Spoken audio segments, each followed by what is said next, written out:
Esto es Estambul. Es la ciudad más grande del mundo con territorio en 2 continentes, Europa y Asia.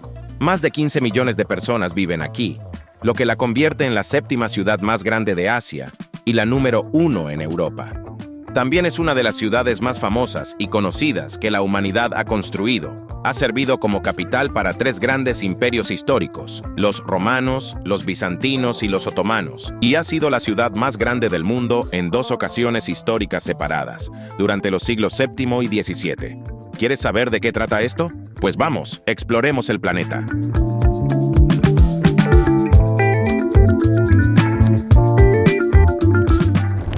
Hoy en día, casi 1 de cada 5 turcos vive en Estambul. La ciudad representa más de la mitad del comercio de Turquía y tiene una economía más grande que la totalidad de Sudáfrica. La mayor parte del poder e influencia de Estambul en el mundo se basa en la geografía de la ciudad y su excelente ubicación estratégica. Está situada justo al lado del Estrecho del Bósforo, un estrecho pasaje de agua que divide Europa de Asia y conecta el Mar Negro con el Egeo y el Mediterráneo.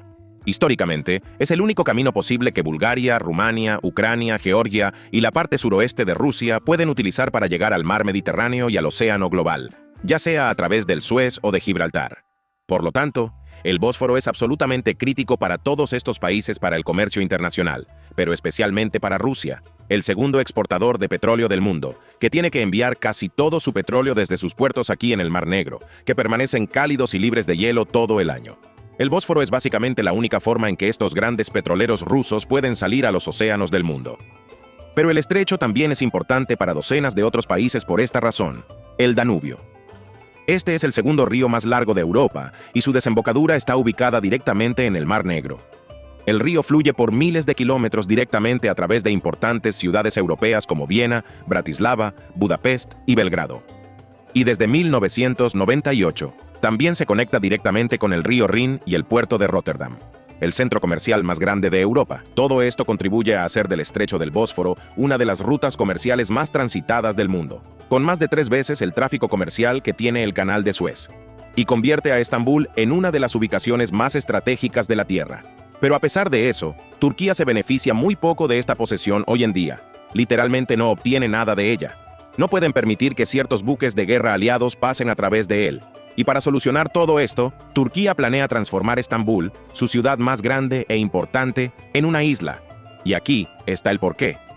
En 1923, después de la Primera Guerra Mundial y la Guerra de Independencia Turca, la nueva República Turca firmó el Tratado de Lausana, que desmilitarizó los estrechos turcos y los abrió al tráfico marítimo civil sin restricciones. Pero en la década de 1930, con el auge de la Italia fascista y sus colonias directamente frente a la costa turca, la situación geopolítica del Mediterráneo había cambiado drásticamente y Turquía buscó alterar los términos de Lausana. Esto llevó directamente a la Convención de Montreux de 1936, que permitió a Turquía remilitarizar los estrechos para protegerse de Italia, y restringió severamente la capacidad de las potencias no adyacentes al Mar Negro para enviar cualquier buque de guerra a través de ellos, mientras que también garantizó el libre paso de todos los buques comerciales civiles en tiempos de paz y guerra, y prohibió a Turquía cobrar o recaudar cualquier peaje o tarifa. En ese momento, esto fue un gran acuerdo para Turquía, porque garantizaba prácticamente su neutralidad durante la Segunda Guerra Mundial. Y fue una bendición para la Unión Soviética, porque evitaría que cualquier buque de guerra del eje pudiera entrar en el Mar Negro durante toda la Segunda Guerra Mundial. Pero a lo largo de las décadas desde que terminó la Segunda Guerra Mundial, se han planteado numerosas controversias sobre el estatus del tratado. Inmediatamente después de que terminó la guerra, los soviéticos exigieron control conjunto con Turquía sobre el Bósforo y una presencia militar soviética permanente allí. Turquía rechazó estas demandas, pero los soviéticos se volvieron astutos. La Convención de Montreux estableció que no más de 9 buques de guerra extranjeros con un tonelaje total agregado de 15.000 toneladas pueden pasar por el Bósforo en un solo momento. Así que, para hacer un poco de trampa en el sistema, los soviéticos simplemente mantenían uno de sus propios buques de guerra más grandes dentro del Bósforo en todo momento. Eso casi siempre maximizaba las 15.000 toneladas de buques de guerra extranjeros permitidos dentro del Bósforo. En efecto, esto impedía que cualquier otra potencia, además de Turquía, pudiera pasar buques de guerra. Así que Turquía sabía que no podía resistir la presión de la Unión Soviética sola. Y así, en 1952, decidieron unirse a la OTAN, lo que solo provocó aún más la reacción soviética hacia el estrecho, que ahora estaba efectivamente en manos de sus adversarios de la Guerra Fría. Pero Estados Unidos tampoco ha estado muy feliz con el acuerdo. Los buques de guerra de naciones no del Mar Negro están severamente restringidos en su capacidad de utilizar el Bósforo, incluido Estados Unidos. Los barcos con calibres de cañón superiores a 8 pulgadas están en la lista de prohibiciones. Así que para eludir esto, en la década de 1960, Estados Unidos envió cruceros de misiles a través del estrecho. Los soviéticos, por supuesto, protestaron. Pero Turquía argumentó con éxito que los misiles a bordo de los barcos de Estados Unidos en realidad no eran cañones. Y que dado que tales armas no existían en 1936 cuando se firmó el tratado, no eran parte de las restricciones. Sin embargo, la convención sigue siendo un obstáculo para el aumento militar estadounidense en el Mar Negro. Quiero decir, la Marina de Estados Unidos está literalmente en todas partes, y les gustaría obtener la misión de completar el 100% en el Mar Negro también. Pero Montreux limita su capacidad para enviar barcos significativos a través del Bósforo, como portaaviones y submarinos. En 1994, la Convención de las Naciones Unidas sobre el Derecho del Mar, o UNCLOS, entró en vigor, definiendo en gran medida los derechos y responsabilidades de las naciones en los océanos del mundo. Casi todos los países del mundo han firmado este acuerdo, excepto notablemente Turquía y Estados Unidos. A pesar de que el tratado colocaría el estrecho del Bósforo dentro de las aguas territoriales turcas y, en teoría, anularía la Convención de Montreux y le daría a Turquía mayor autonomía sobre su administración, siempre han rechazado firmarlo porque hacerlo también significaría ceder casi todo el mar Egeo a las aguas territoriales de Grecia. Mientras que Estados Unidos se niega a firmar porque colocaría el crítico pasaje noroeste dentro de las aguas territoriales canadienses en lugar de aguas internacionales. Así que los turcos están, por lo tanto, legalmente atrapados con los torpes y anticuados términos de la Convención de Montreux de 1936, que restringen su capacidad para obtener ganancias y limitan el acceso de los buques de guerra estadounidenses al Mar Negro. Los intereses de América y Turquía están, por lo tanto, directamente alineados con socavar tanto a UNCLOS como a Montreux. Así que, para eludir ambos y tener el pastel y comerlo también, Turquía podría teóricamente construir un canal artificial directamente adyacente al estrecho natural del Bósforo. Esto se debe a que, técnicamente, los términos restrictivos de la Convención de Montreux solo se aplican al propio estrecho del Bósforo, o al menos así lo argumenta Turquía. Al construir un canal artificial directamente al lado del Bósforo y transformar Estambul en una isla, Turquía sostiene que podría comenzar a cobrar peajes allí y finalmente permitir la entrada de portaaviones y submarinos de Estados Unidos y la OTAN al Mar Negro por primera vez. Y esto es exactamente lo que Turquía está planeando hacer con su megaproyecto del Canal de Estambul, que comenzó su construcción hace unos meses, en marzo de 2021. El plan actual es construir el canal 30 kilómetros al oeste del Bósforo en el lado europeo de Turquía y hacerlo de 45 kilómetros de largo de extremo a extremo. Para comparar, el canal de Suez mide casi 200 kilómetros de largo, por lo que, desde una perspectiva de ingeniería, el canal del Bósforo es totalmente factible. Sin embargo, las razones declaradas por Turquía para construir el canal no tienen nada que ver con eludir la Convención de Montreux. Como una de las rutas de navegación más concurridas del mundo, el estrecho del Bósforo está casi siempre masivamente congestionado con tráfico. Más de 41.000 barcos pasarán por el estrecho cada año, y al llegar, los barcos generalmente tienen que unirse a una fila y esperar un promedio de 14 horas solo para pasar. Y a veces tienen que esperar días cuando está especialmente ocupado. Cientos de barcos estarán literalmente anclados fuera del estrecho, esperando su turno para pasar. Y todo esto sin que algún idiota quede atrapado con su barco en el interior.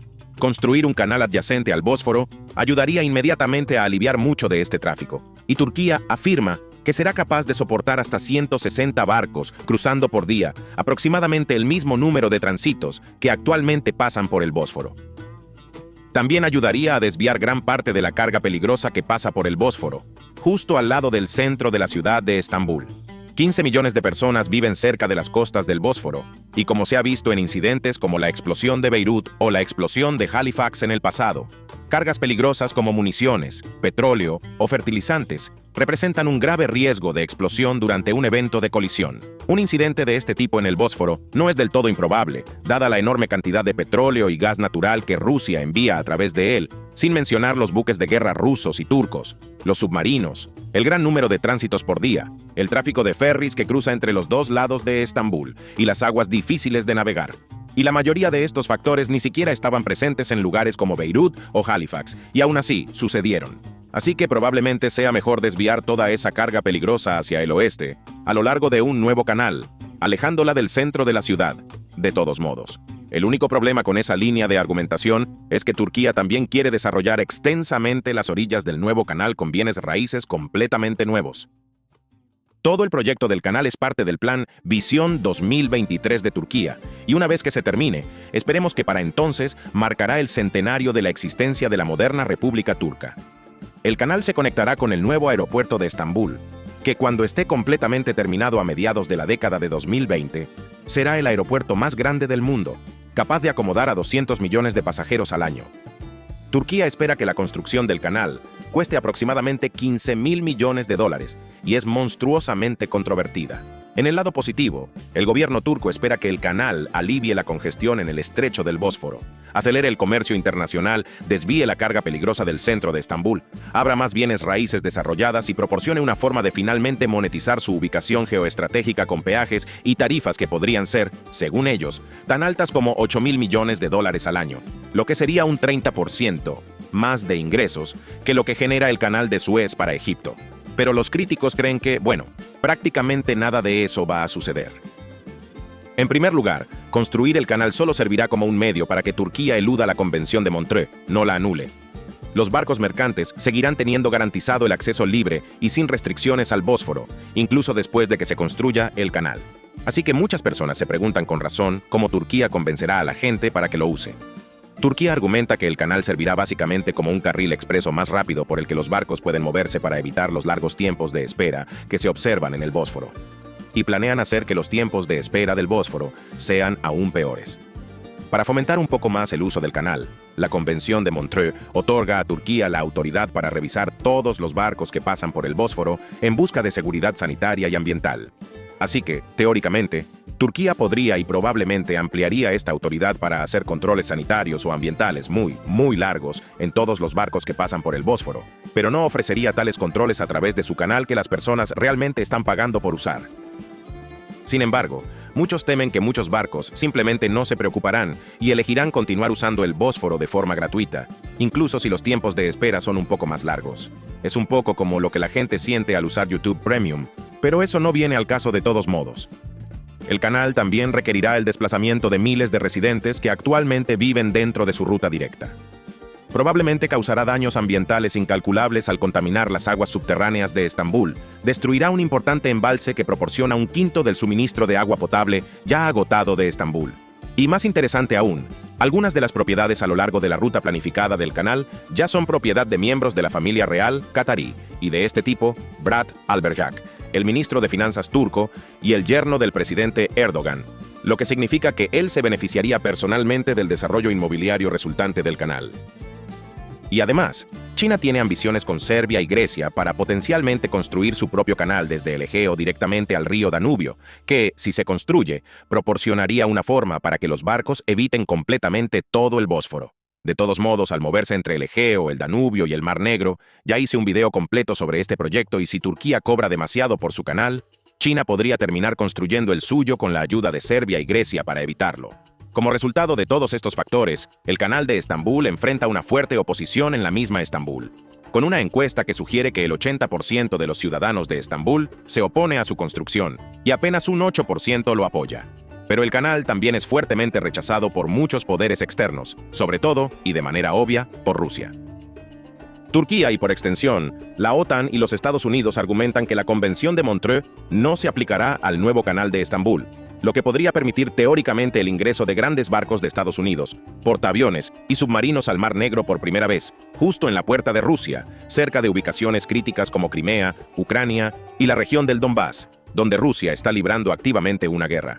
Naturalmente, a Rusia le gusta más el status quo actual, que permite a sus buques de guerra entrar y salir a su antojo mientras restringe los movimientos de sus enemigos. Por lo tanto, argumentan que la Convención de Montreux aún se aplicaría al canal de Estambul, lo que también significaría que legalmente Turquía no podría cobrar tarifas ni recaudar ingresos por su inversión de 15.000 millones de dólares en el canal. Así que, si el canal llega a construirse, probablemente tensionará enormemente las relaciones entre Rusia y Turquía, y como un bono probablemente pondrá en peligro el monopolio de poder de Rusia en el Mar Negro, cerca de sus ambiciones críticas en Ucrania.